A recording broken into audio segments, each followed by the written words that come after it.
Champions trophy 2025 নিয়ে ভারত ও পাকিস্তানের মধ্যে বিতর্ক এখন ক্রিকেট বিশ্বের কেন্দ্রবিন্দুতে। আইসিসি নির্ধারিত হাইব্রিড মডেল নিয়ে কেন এত বিতর্ক, আসুন আজ আমরা সব কিছু বিশ্লেষণ করি। চ্যাম্পিয়ন্স ট্রফি 2025-এর আয়োজনের দায়িত্ব পেয়েছে পাকিস্তান, তবে নিরাপত্তার কারণে ভারত পাকিস্তানে খেলতে নারাজ।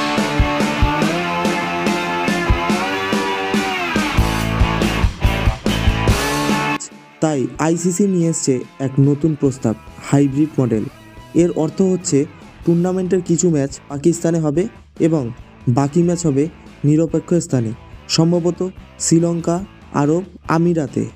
ভারতীয় ক্রিকেট বোর্ড অর্থাৎ বিসিসিআই নিরাপত্তা ইস্যু তুলে পাকিস্তানে খেলার ব্যাপারে তাদের দ্বিধা প্রকাশ করেছে। অন্যদিকে পাকিস্তান ক্রিকেট বোর্ড পিসিবি মনে করছে যে তাদের থেকে আয়োজক দেশ হিসাবে এই অধিকার যেন কেড়ে নিচ্ছে।